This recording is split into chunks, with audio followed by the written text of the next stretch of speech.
prime minister.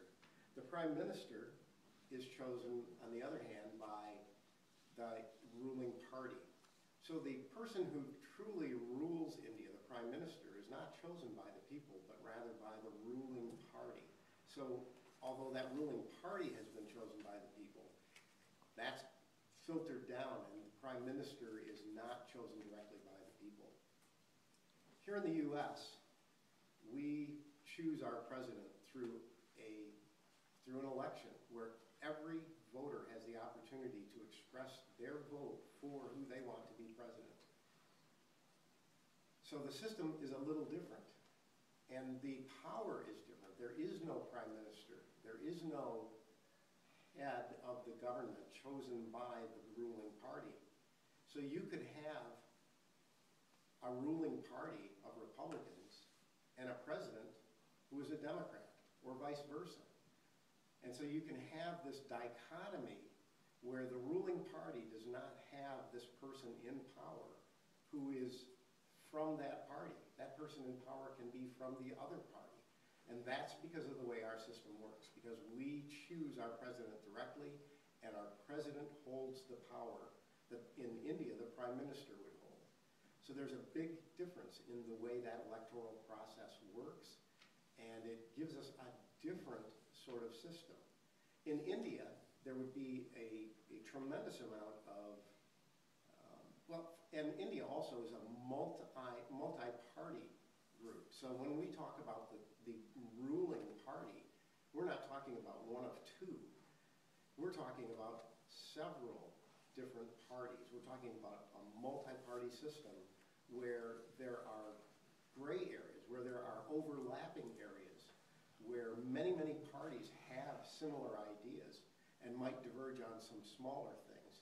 Whereas in the US, we have a two-party system.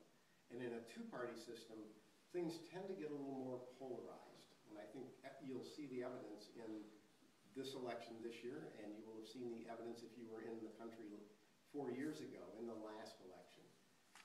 In a multi-party system as in India, things don't tend to get quite so polarized. They tend to be more, there are overlaps, and there are people who can agree between one party and another, whereas in the US there's a lot of polarization.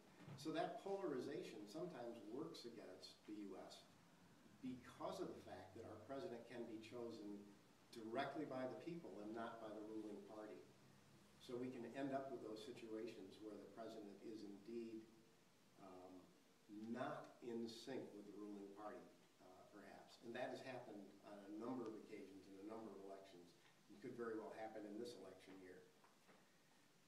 There is one little difference in our electoral system. Although we recognize that the president is primarily chosen by the direct vote of the people, there is also something called the Electoral College. And in our Electoral College, you will find that those are representatives who take the people's vote and cast that people's vote in clumps. And those clumps are not all equal throughout the country. You might have delegates to the Electoral College representing 6,000 people who wanted candidate A, and another delegate at the Electoral College who had 4,000 people who wanted candidate B, and they're representing those people one-to-one. So it is possible that a president can have a popular vote that is higher. It's possible that a candidate can get a popular vote win and still lose in the Electoral College. Another thing about our Electoral College is that I think the candidate is, the delegate to the Electoral College is not necessarily mandated to vote the way that the people that he is representing voted. He can indeed vote differently than that mandate. That doesn't happen a lot, but it does happen from time to time, and all of those things affect how the president is elected. Well, I hope I have been somewhat enlightening for everyone. I hope I have tried to spell out some of the differences between the US electoral system and the election system used in India, the differences between multi-party systems and two-party systems, and the difference in where the power resides, in the difference between a prime minister chosen by the ruling party versus a president chosen by popular vote. Thank you very much.